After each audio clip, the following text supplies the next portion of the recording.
Hello, friends. How are you today? This is Susan of Susaninspired, and today I'd like to talk to you about energy, specifically about human energy and how we use our energy, how we live, how we perceive.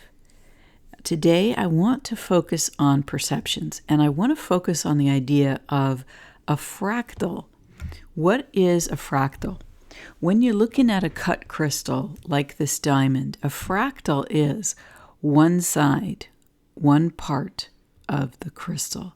Whether it's the top, whether it's the side, whether it's the piece on the bottom here, all of this are fractals.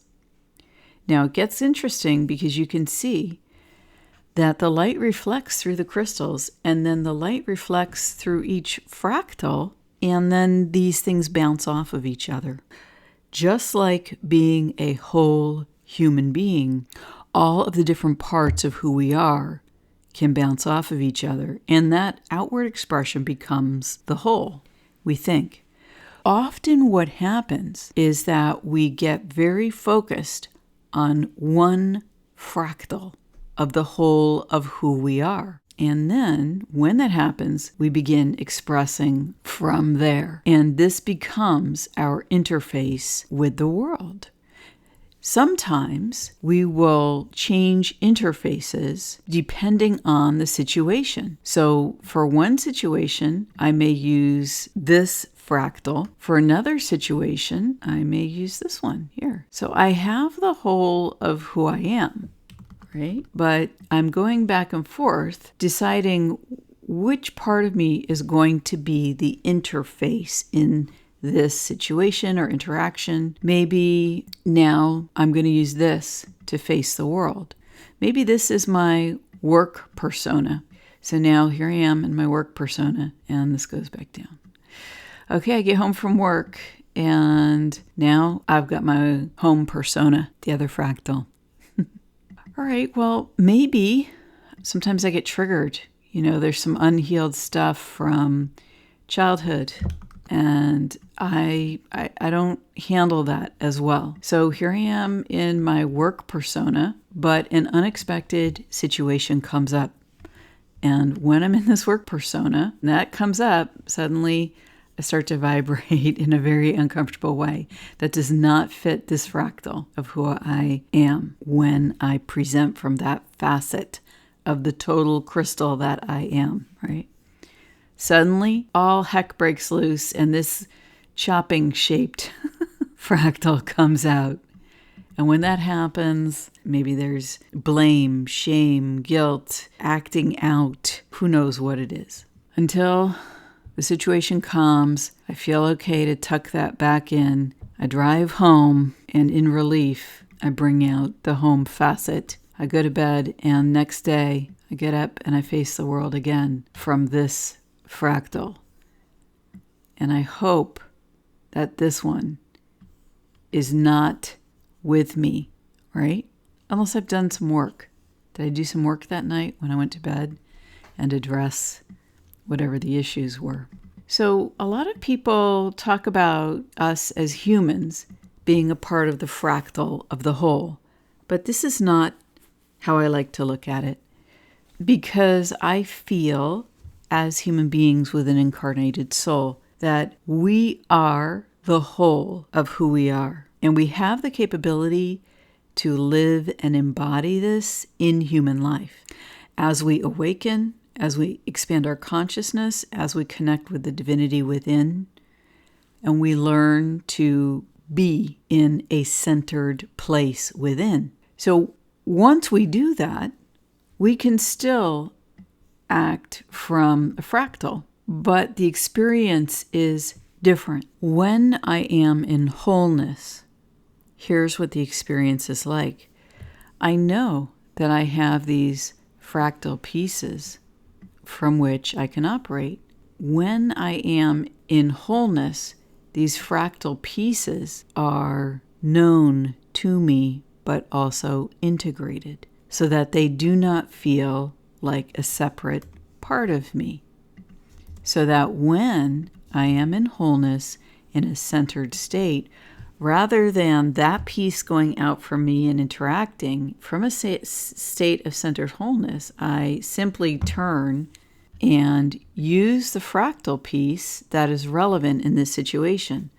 So now I'm facing someone at work. Here's my work skill set. Here's my capability.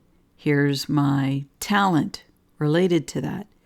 I am now in the center. I speak owning this tool set from my center outward. Now I'm at home.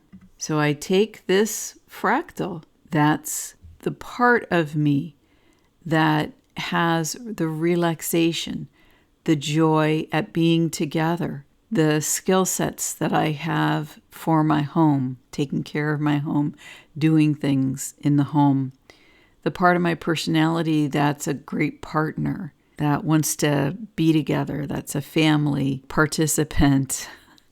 And now I'm outward facing with that, but I'm centered in the whole of who I am, and so on. And when suddenly something comes up and it's a part of me that is still in trauma, because the perfection of healing all our traumas is, I don't know, maybe we can totally heal that in this lifetime, but I know for me, I'm still working on it. So a situation now comes up, and it's a situation where I have not integrated this fractal piece. Boom, it starts to move out from me to present. Then from this center, I can make a conscious choice. I can say, I observe that now moving out of me. This is a piece of me that is not a part of my integrated whole, of the whole of who I am. This is a lost piece of me that is tangled up with energy from a past moment. I can choose to go with this triggering and then act out from this place as I did before I had achieved wholeness in most of me. Or as it starts to fly out in all of its unhealed glory, I can, from my center, in a conscious fashion, I can say, I see that I am triggered. I see that this behavior wants to rise out of me and act out because this comes from a wounded part of me.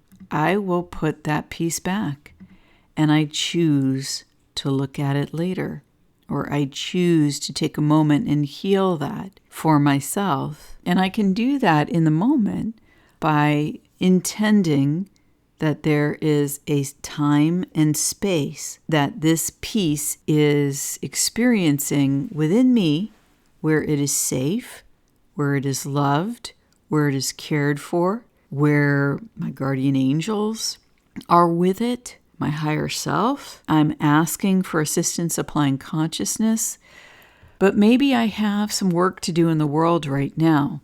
And so what I do is I can intend all of those things, and I can actually intend them with a simple impulse. At the beginning, it can be a formed set of sentences like I just described, but these can be turned into an impulse of knowing, okay, I acknowledge this part of me.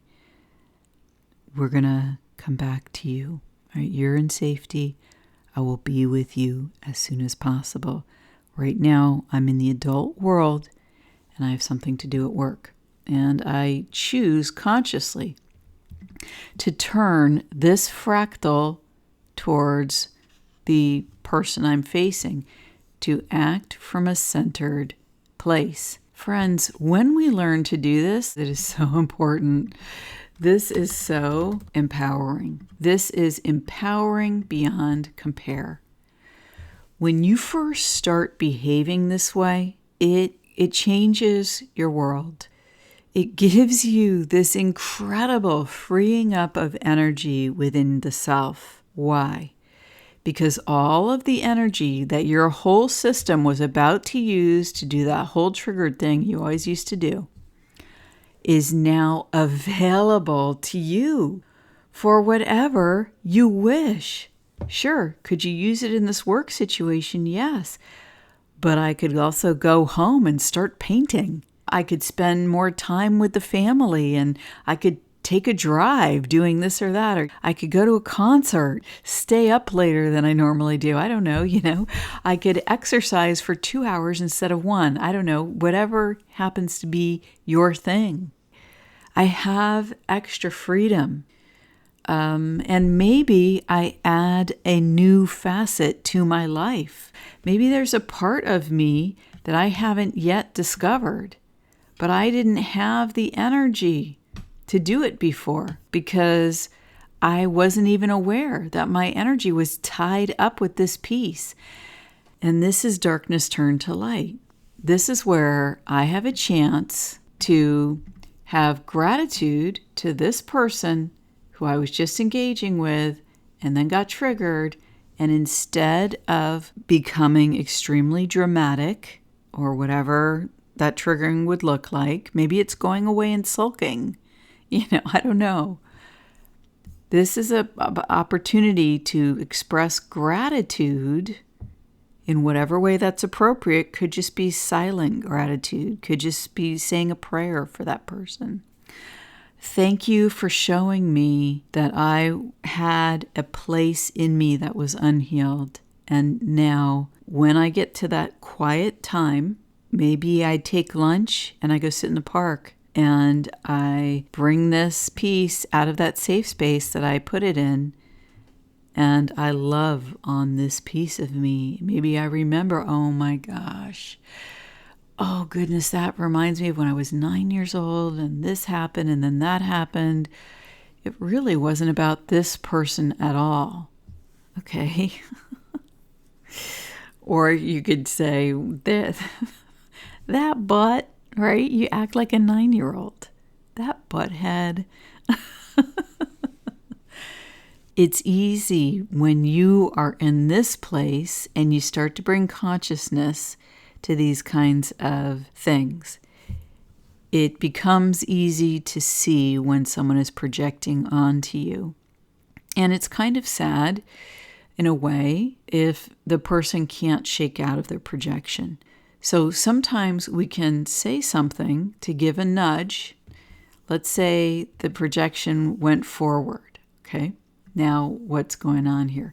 Me in this position, if I see a projection, I see triggering coming at me, I remind myself of my energy field parameters and that energy is not allowed in my field.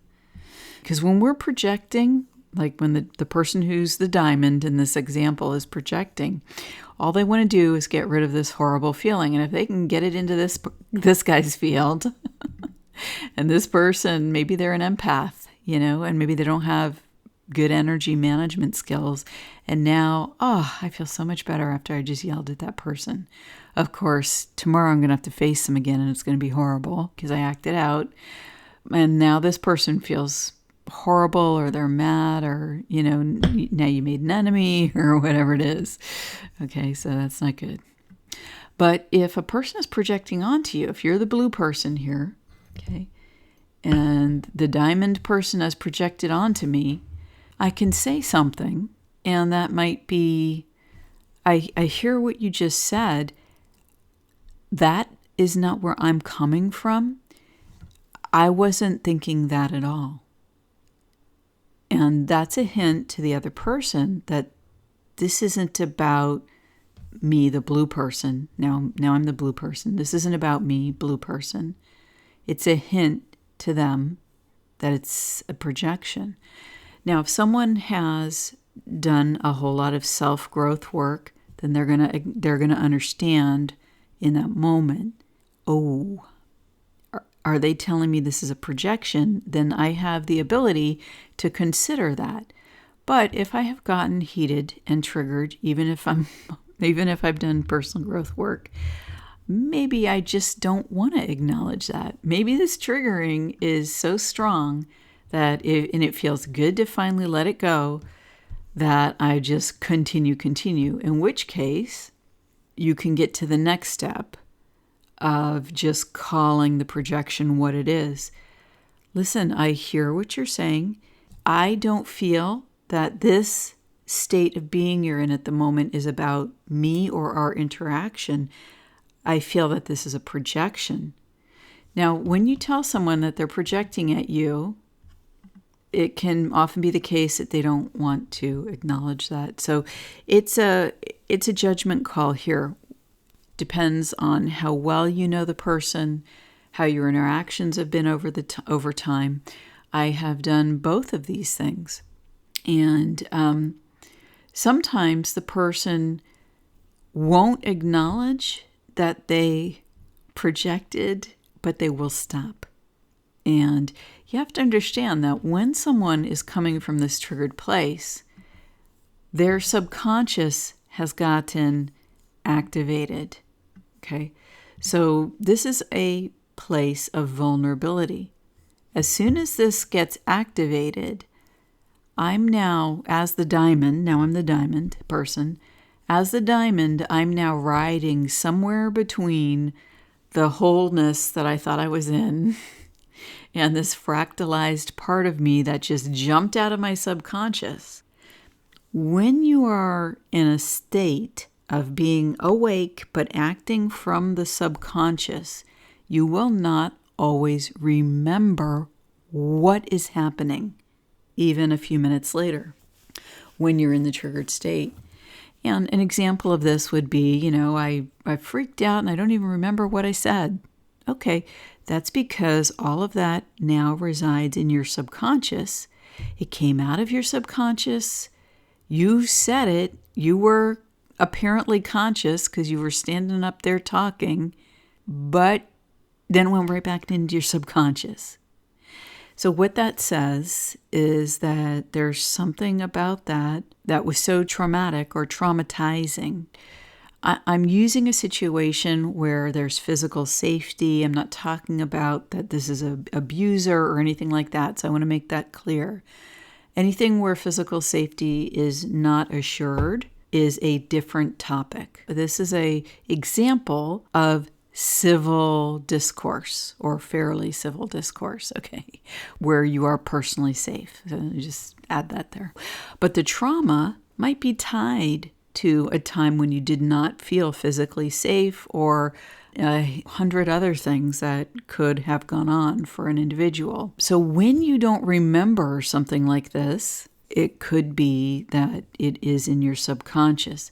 This is when doing a process of meditation or personal growth work will assist you in reaching that part of you. And so that's when you go and you sit when you have a moment. For me, what I do is I mark these things. So if I have a triggering and then I put that part of me in a safe place and then I go meditate and I spend time with that part of me. And I spend time with the angry part of me or the sad part of me or the, 9-year-old part of me, whatever it happens to be, And it's important here to use your intuition. I know that I just have this feeling like you guys are thinking, well, I don't have the skill sets or training for this. Yeah, but you have your entire life experience up until now. And while if you have actual serious issues, you should always see a medical professional or a healthcare professional. Okay, so I'm also not talking about serious healthcare related issues. But on a daily living your life, day-to-day basis, right, you have that experience. And this is an aspect of engaging with non-physical energy. So you're engaging with your own non-physical energy. And you treat yourself as you would treat another person. You use the same instincts. You use the same gut feel, the same intuition. So here's the triggered piece. And I'm choosing not to act on it. And I'm choosing to put it back here. But when I go back to it, I use my intuition. What does it feel like? What does it sound like? What does it smell like? What age am I? How do I feel? Do I feel sad? Do I feel angry? And you ascertain the resonance of this piece, okay, the resonant frequency. Essentially, that's what you're doing. And once you have done that, then you go to the whole of who you are. Let me put this back here. Okay, you go to the whole of who you are, and you find, where is that? Oh, that is this piece right here, okay? That is this piece right here. It's that piece that's behind me. I don't normally lead with this piece. And then you bring love and attention to it from the whole of who you are. Maybe you have some work skills that you can bring to it. Maybe you have the home skills. Maybe you're nurturing at home, you know. Maybe you're good at fixing things at home. You bring those skills to it. Maybe you have the piece of the fractal where you have love and compassion, and you turn that part of you towards this sad and lonely part of you, or this fractalized part of you that feels separate from the whole.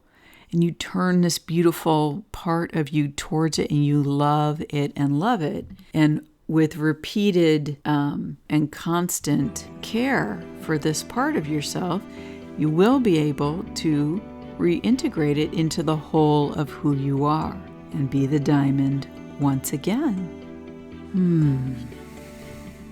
There we are, whole and perfect.